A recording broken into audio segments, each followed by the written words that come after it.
Donna and Terry stopped by that night, and they told us they could go home and spend the night at home. They were going to stay up late and just watch a movie. Donna was just going to go to the store and get some cookie mix.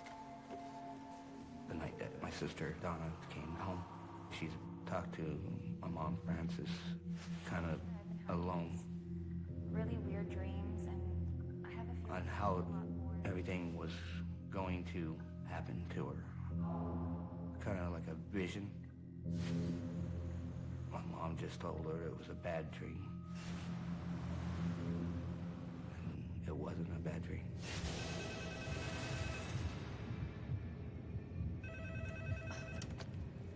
Hello? Hey, Fran, it's Terry. Hey, Terry, what's up? Yeah, is Donna at your house?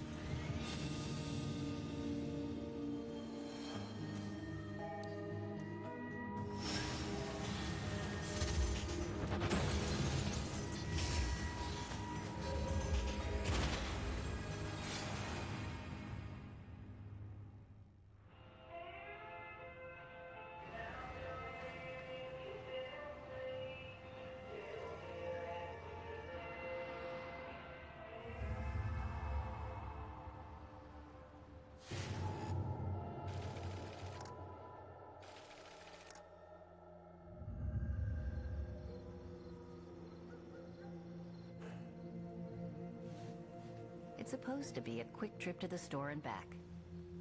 20-year-old Donna Quittowski is just picking up ingredients to make cookies, leaving fiancé Terry Christopher home to keep an eye on her son, Brad. 2 hours later, the entire family is left wondering, where is Donna? I was at work.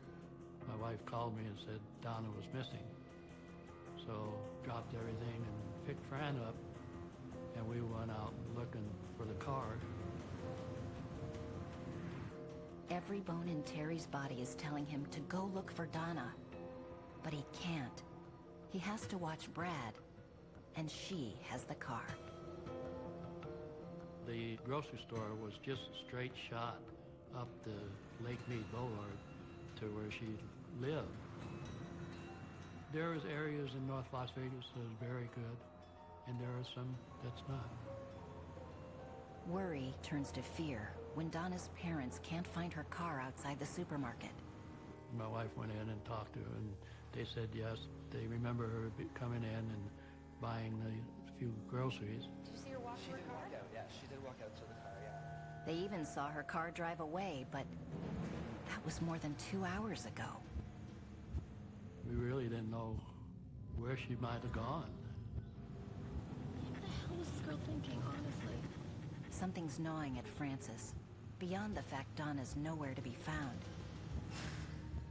It's that premonition she described, about meeting some horrible end. This ominous feeling that something's gonna happen. It's not like her daughter to have dark thoughts like this. Donna, she a happy-going girl. Never really had dreams like that. I'm not even entirely sure. It doesn't make sense to me. Is she keeping something secret?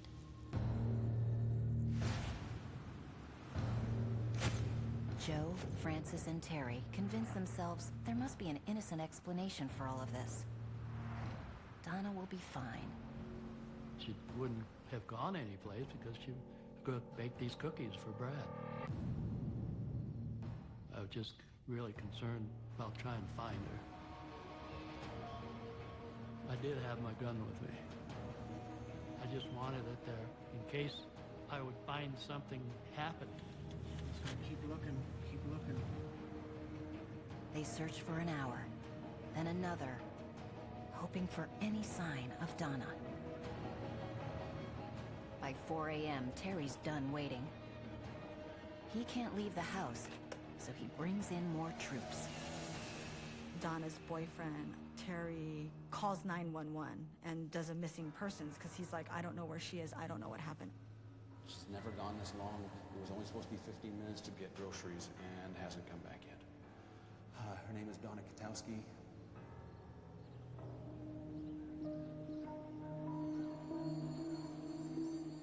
No one sleeps that night, and no one hears from Donna.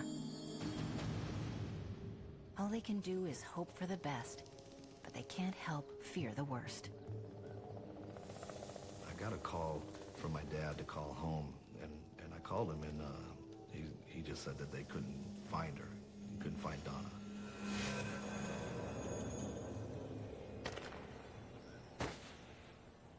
That afternoon, 2 airmen stationed at the local Air Force base drive into the desert for some target practice.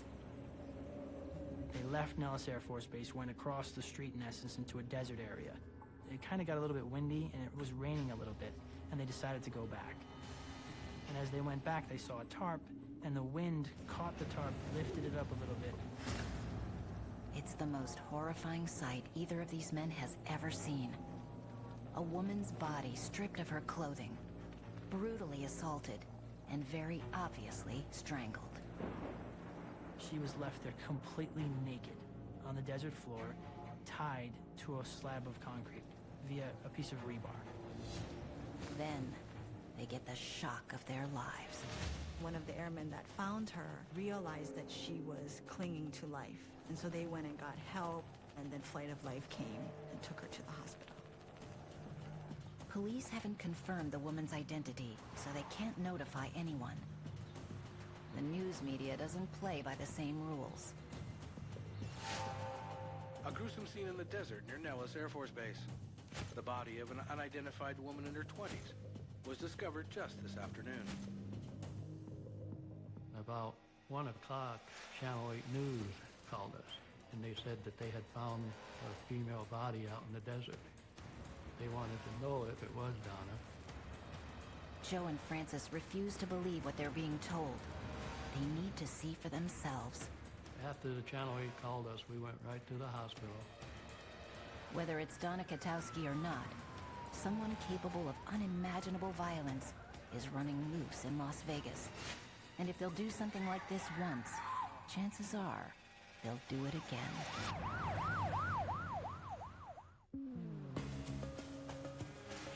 July 1986. Las Vegas, the city of second chances, is dying and rebuilding. The Rat Pack era is fading. The mob has been muscled out by big business. Beyond the casinos and bright lights, the city's new routes stretch further out into the desert. Vegas has always had a reputation of just about anything goes, and that's where it picked up the title Sin City. But Las Vegas is like any other city. We have churches, we have grocery stores, we have neighborhoods, we have people that work other than in the gaming casinos. Growing up in Vegas, you could see a change in, year by year with the community that we were in. It just seemed like more crime had picked up there, and it was getting bad. It's something that didn't happen overnight. It just took on a life of its own and grew bit by bit. July the 21st, I was in the office, and we received the call from dispatch that there was a woman's body off of US 95 at Nellis Air Force Base. Joe McGuckin has been with the Las Vegas Metropolitan Police since the 60s. He's seen it all. So he's the guy sent to investigate the city's nastiest crimes. When we got to the area, we pretty much were made ourselves familiar with the scene itself, what was available to us. Visualize a desert area. There's no residents around it, no buildings. It's just a piece of empty desert, as it were, which is handy for illegal dumping. And it just happened to be on a shortcut leading to the Nellis Air Force Base range. The victim had already been removed from there, and from what was described to me, is her hair was tangled up in some kind of rebar or reinforcement bar. Near the concrete slab where the young woman's body is found is a tarp, the only thing that was covering her. We're figuring that her clothes has got to be someplace, so we made a generalized search. 360 degrees going out X number of feet. We didn't find anything. The missing clothes are one thing. McGuckin has a bigger question eating away at him. How did the victim get out to the middle of nowhere? There's tire marks, but the prints were very, very poor. The ground is so tough, it's like a goat path. Investigators know there's nothing more to learn out here.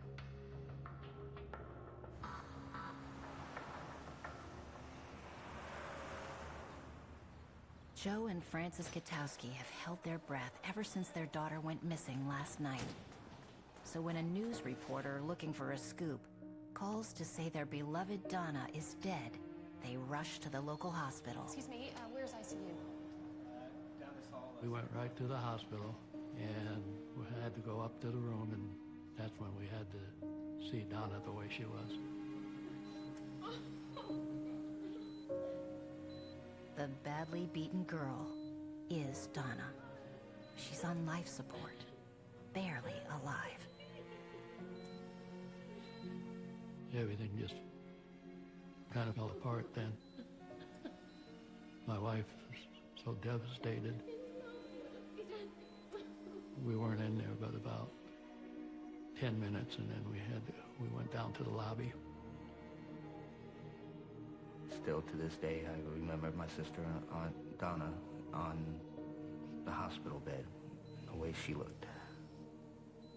She was in very bad shape.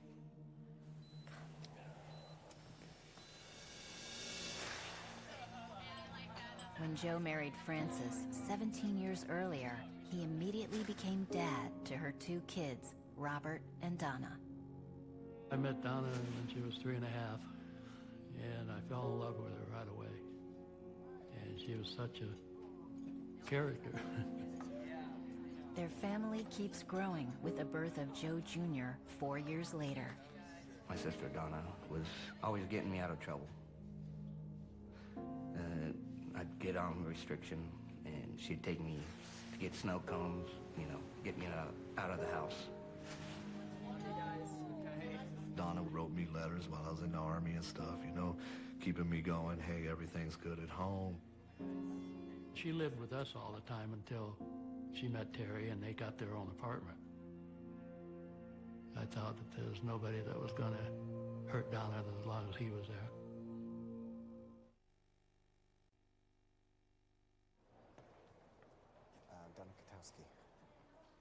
Detective McGuckin and his team now face an agonizing task. They must document each of Donna's wounds as she lies unconscious in her hospital bed. They hope to find a clue to whoever attacked her so savagely. I think she fought him as best she could, based on the scratches, etc., that were found on her body. A nurse takes samples for evidence Donna was raped, and they're sent to the crime lab for analysis. Another thing that we saw was ligature marks on her throat, and it looked like a lamp cord. There's certain crimes of violence like that that you remember. The whole thing from the start to the finish was so unnecessary.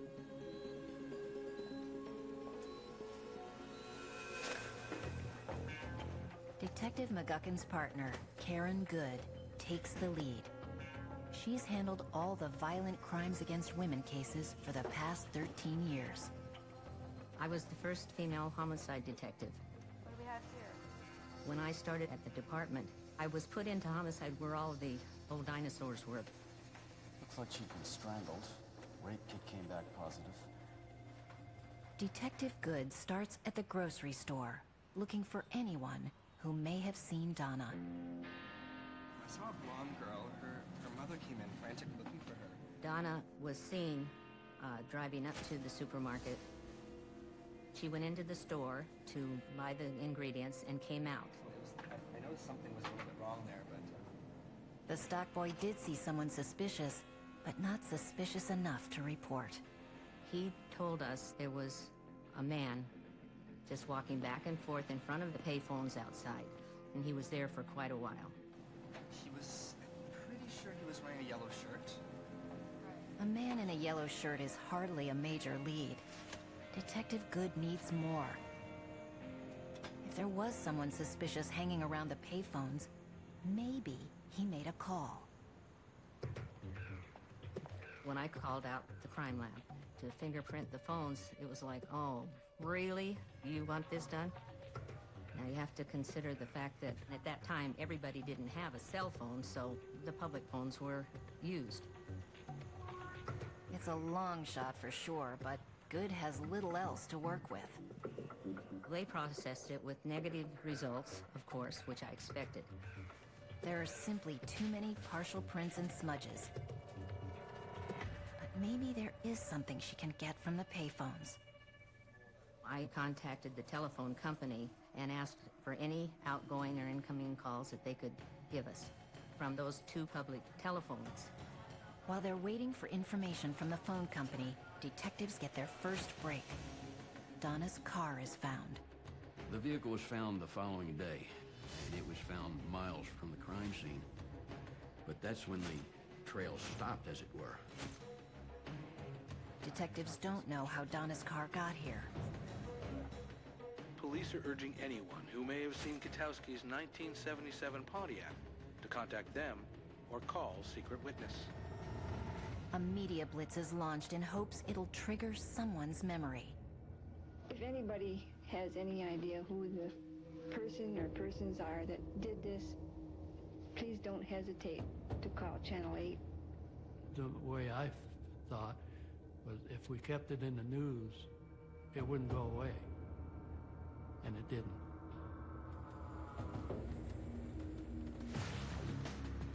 Out of the blue, I got a phone call. Suzette, it was her name. And she told us that what happened to her. What happened to Suzette Yake 2 months earlier sends a chill through Joe and the detectives. They realize the same thing may have happened to Donna. It was the same parking lot, it was the same store. Suzette was getting back into the car by herself. He had a gun and told her to get on the floorboard and not to say anything. He drove out into a secluded area, made her take her clothes off, and he sexually assaulted her. He kept telling her not to look at him. And then he started to choke her. At that point, she kneed him in his groin, and he stopped choking her.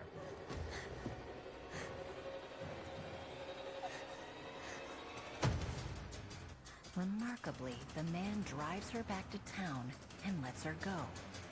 Suzette reports the attack to police. She does everything right. But the guy she picks out of a lineup has a solid alibi. Suzette's case stalls. But now, Good suspects her attacker and Donna's are the same. It just matched. It seemed to match the scenario. There's one tragic difference. Suzette escaped. Donna didn't. Donna's a fierce fighter, but ultimately, her family's vigil comes to a heartbreaking end. Hello, Mr. and Mrs. Kittowski. I have some news about Donna.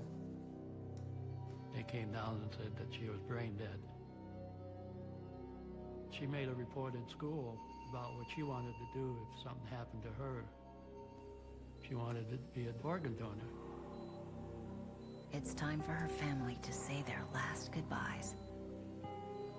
Then Donna is taken off life support. Within hours of Donna Kittowski's death, medical teams are arriving from as far away as Utah and California. They took all her organs, heart, liver, kidneys, eyes. Donna donated many of her organs, helped a lot of people. Donna always liked rain. And when we walked out, it was sprinkling. It was kind of a sign that you went up to heaven.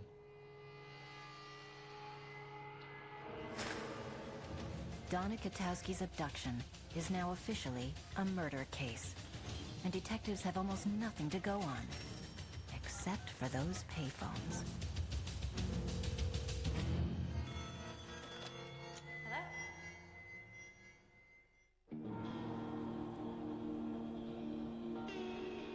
2 days after Donna קיטוסקי is found naked and strangled, beaten to within inches of her life in the Nevada desert, the young mother is dead. I miss going to, the movies with her, or, going places with her. She wanted to go to college and open up her own gallery. That was a big dream of hers. She wanted to do something with her life and make something good of it for Bradley, her son. And then, of course, her life got cut short, just didn't get that chance. I never told my parents about this, but while I was in Korea for my tour, I would have these dreams off and on that something was going to happen to her. They kept coming to me all the time, I'd have these dreams, and it happened. It just burrowed under my skin. A 20-year-old young woman went to the store to simply make cookies, and she ended up like this. As news spreads across Vegas that just 2 months earlier, another woman was attacked in almost identical fashion, fear spreads too. We're all scared to death. We're afraid to go out at night. We're afraid to sleep. The girl across the street won't even walk her dog at night. Detectives have nothing to go on but a suspicious-looking man in a yellow t-shirt. They have no suspects. They did question Terry about it. And of course, he had Brad with him in the apartment. And I had no feeling that he had anything to do with it.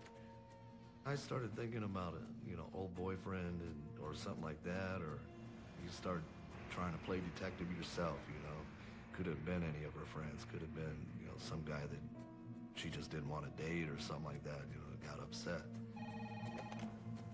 Yeah, Joe McGuckin. A woman called me at the police department, and she, it turns out, was the wife of the store manager.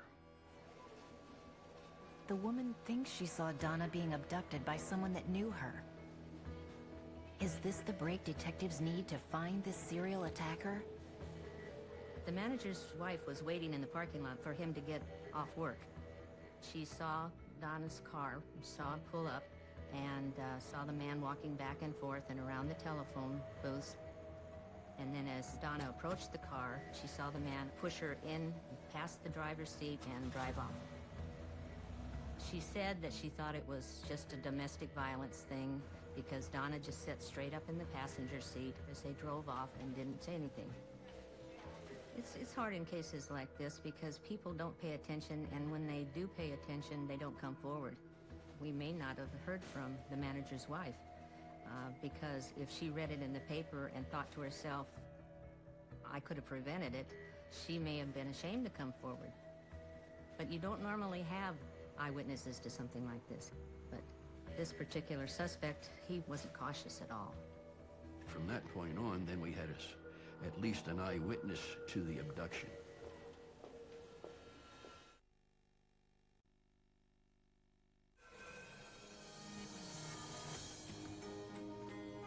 Three more days go by, and even with a witness and a surviving victim, detectives are no closer to finding Donna's killer. Their hopes still lie with those supermarket payphones. When the phone records came in, we got 6 different phone numbers. It takes days to work through the 6 calls made from the payphones that night. Well, of course, they were all dead ends except for the last one. Call number 6 is made 2.5 hours before Donna goes missing. Hello? I got the lady, Sharon Hines, and she said that she talked to a man, and the reasoning was that she had had a date with him. She was supposed to pick him up at 10:30, but she fell asleep. She stood him up, and he's not happy about it. At 10:45, he called her from the phones there. Sharon only knows the man's street name, George Strait. Okay. Detective Good convinces her it would be in her friend's best interest to talk to the police. But the fact is, without his real name or address, George Strait might as well be a ghost.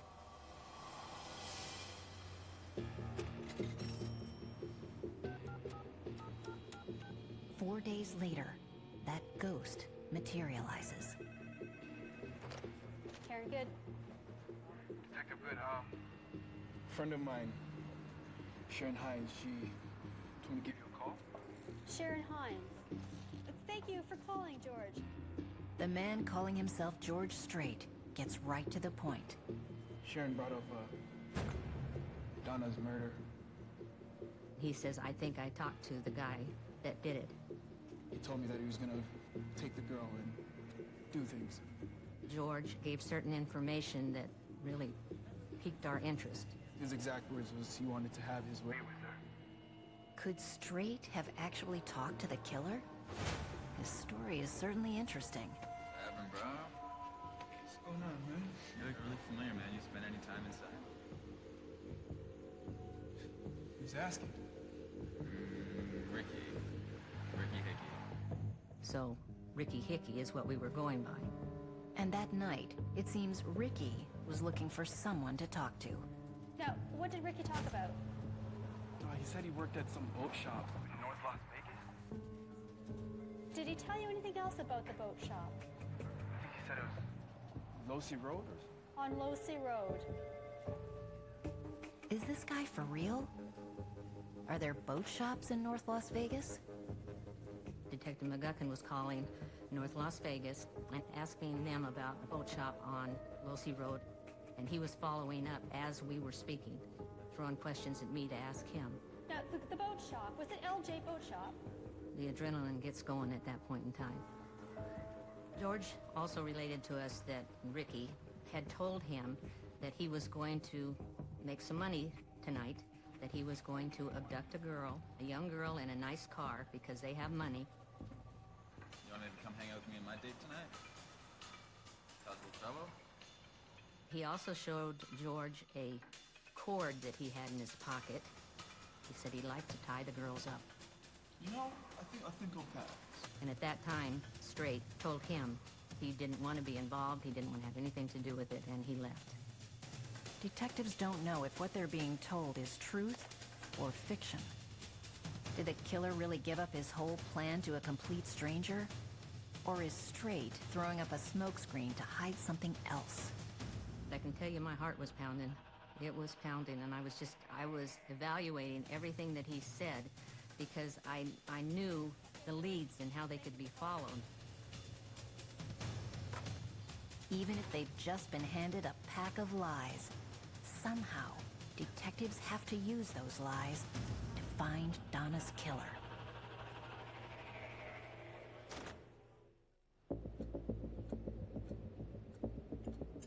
It's 2.5 weeks since 20-year-old Donna קיטוסקי was raped and murdered.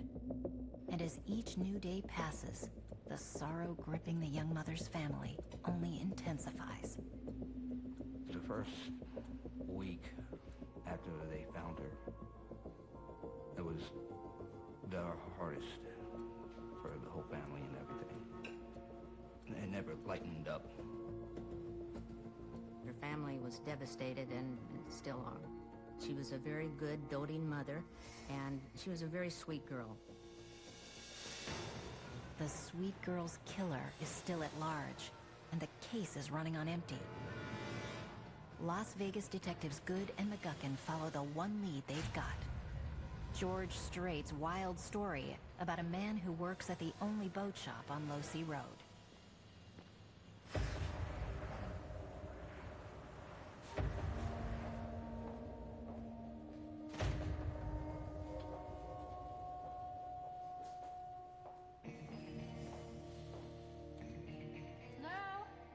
Hello. Can I help you? Does any Ricky Hickey work here?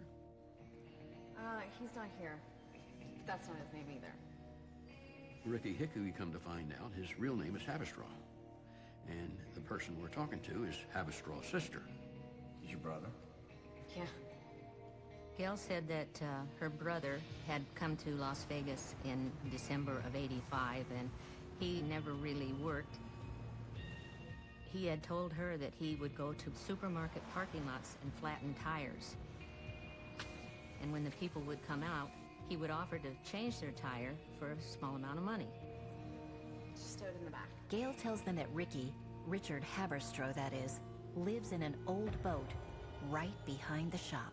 Look, he comes in and out every so often. I don't really keep track. We're gonna want to take a look at that boat. There's a snag. Detectives don't have a warrant. They need someone to okay a search. It's a nice piece of jewelry you have. Oh, thanks. She tells us Haverstraw, her brother, gave her jewelry. The last time he came around. She told us when she got it, which was the day that Donna was found. He gave me, I don't know, like a necklace and a bracelet, a couple of rings. He told her that he had robbed a woman the night before, and that she could have her pick of all the jewelry. The detectives recognize this jewelry from descriptions Donna's family gave them of what she wore that night. They confiscate it, but give Gail a pass for having it. We wanted her cooperation, so we let her possession of these things lay in abeyance, as it were. And it works. They get the permission they need to search the boat. No warrant required. We retrieved the yellow t-shirt that he was wearing that all the witnesses described. Look familiar? Yeah, that's his shirt. She said he was wearing that the day that she got the jewelry. That wild story George Strait told the detectives? 100% true. Then they catch another break. While we were at the boat shop, we got a call that landscapers half a mile down the road found Donna's purse, her identification, and her clothing. It's crucial evidence missing from the crime scene. Everything is falling into place. The supermarket, the desert where Donna was found, the abandoned car, and now Donna's purse and the boatyard. One vital piece of the puzzle is still missing. Richard Haberstroh. Where is he? I don't know. Is there anybody you know that might know? You know what? He has a girlfriend that he sees. Can I get in touch with him? Yeah, her name's Geraldine. Okay.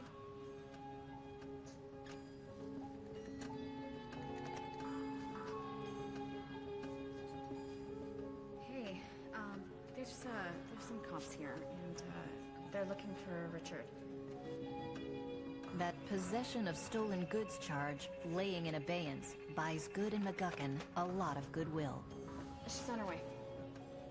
She'll be here in, I don't know, like 5 minutes or something. When Geraldine came, she asked to talk to me alone. Turns out she has a dark secret about her relationship with Richard Haberstroh. And it revolves around how they met.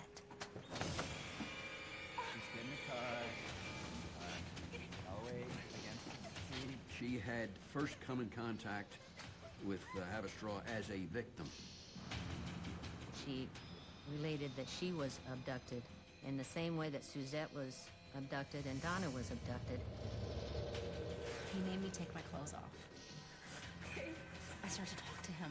Right? I was like, maybe if he knows who I am, maybe he just won't do this. Just be honest. Tell me, why do you do this to people? Geraldine did something that I think rarely rape victims do.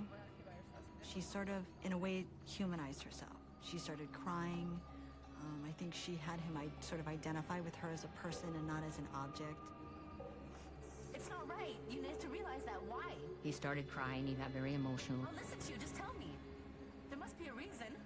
He never raped her. They put their clothes back on, and that was it. Hey. She forgave him and figured it was a one-time thing, and they had somewhat of a relationship, but it was a very strange relationship. He wouldn't ever hurt me. Whether it's right or wrong is not a judgment call that, I like to make. I just think she didn't know what to do. I just could not wrap my mind around why somebody in her position would wind up being friends with this turkey. Weird. Unusual relationship or not, the only thing detectives want to know now, where is Haberstraw? Mr. Haberstraw is parts unknown, but we had a photograph. I'm sure we have a serial rapist, possibly serial murderer on our hands because of 3 incidents exactly the same. Donna's killer has a name, but he also has no fear of being caught and no remorse. Richard Haberstraw has to be stopped before he strikes again. We know who we're looking for. It's just a case of going out and turning over the rocks. We tried to track which way he would go because he was on foot, so he'd be hitchhiking and it'd be major highways. Wherever Haberstraw goes, detectives expect a trail of car thefts, sexual assaults, or worse. Okay, thanks. They realized that the person that they were dealing with was fairly dangerous. He was mobile, which I think was a cause of concern for police. We made phone calls to different places, different routes that he might take, just to see if something like that had happened there. Detectives have come agonizingly close to catching Donna's killer. They know who he is, but he's disappeared. That's when Geraldine finds something unexpected, sitting in her own garage. We found 2 boxes that were sealed up to be mailed, and one of them was to Gerald Haberstraw, which is his father, and it had an address in New Jersey. Could Haberstraw be hitchhiking all the way across the country? If so, time to put the U.S. Marshals on his trail. We have a warrant in hand, and I hand-carried the paperwork to the federal court building in Las Vegas. Before the authorities can get their hands on Haberstraw, the worst possible news.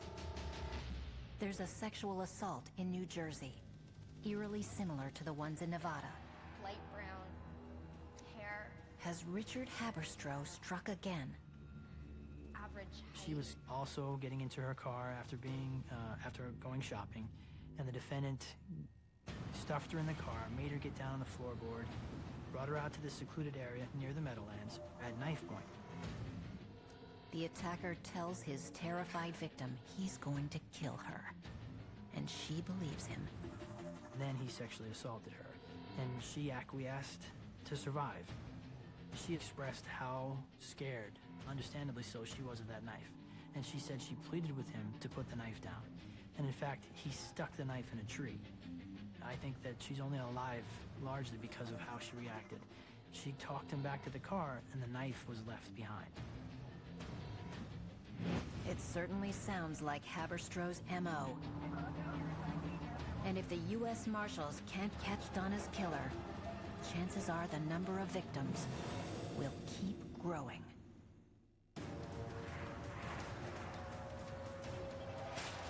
The man accused of strangling Donna קיטוסקי and leaving her to die in the Nevada desert is believed to have fled across country to his home state of New Jersey.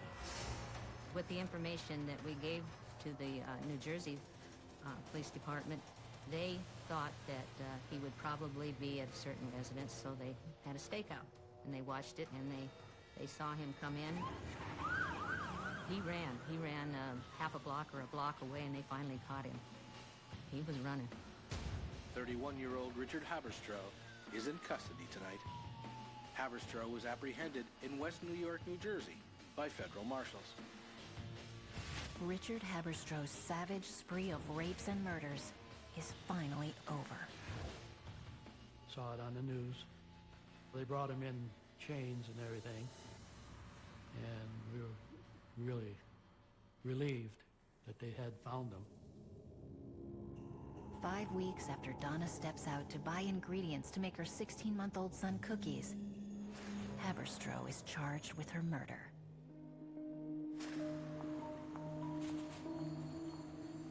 You know, I think on that night, Richard Haberstraw wanted to be with a woman. He was going to have his way with this woman. He just didn't know which one or who, or when that who was going to show up. but Donna קיטוסקי showed up. When she came out of the store, Richard Haberstroh had been sort of hiding behind a pillar.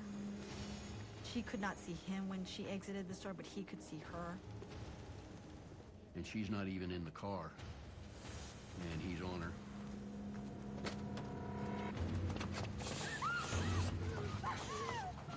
Shut up.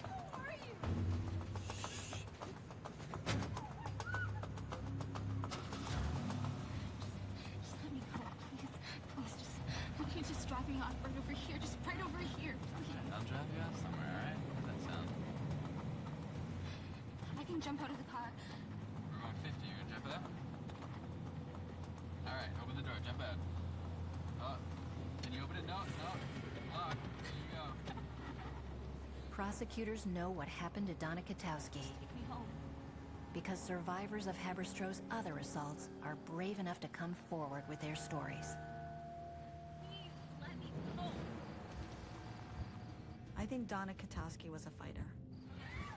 I think that when Richard Haberstroh said to her that he was going to kill her, she believed him. And I think that she had a 1.5-year-old son, and she fought with all she had. And I think he took that personally.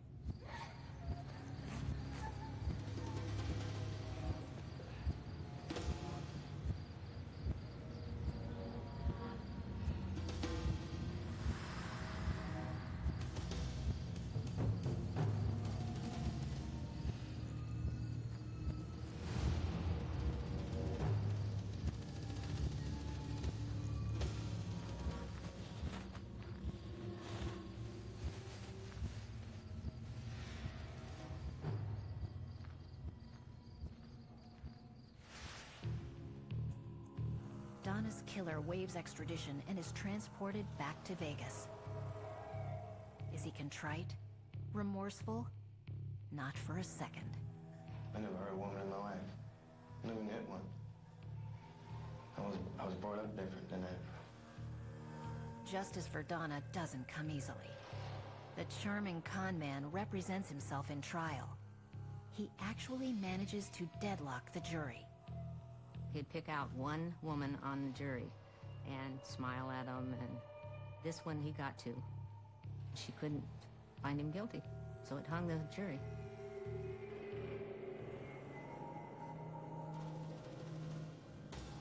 I had asked my battalion commander if I could come back and, see the trial for about 2 or 3 days.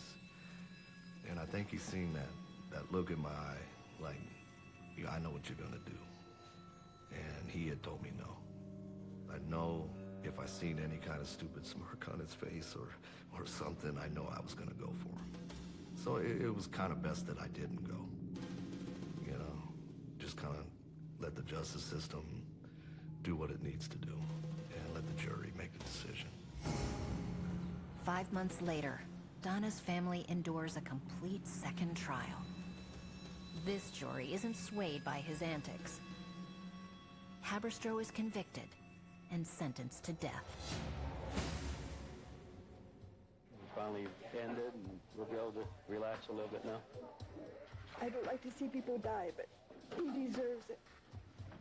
He deserves it. Haberstroh languishes on death row for decades. Donna's son, Brad, grows up, raised by his grandparents. He would ask where his mommy was, and we said, well, she's up in heaven. When he got into school, we told him what happened, but we didn't go into details.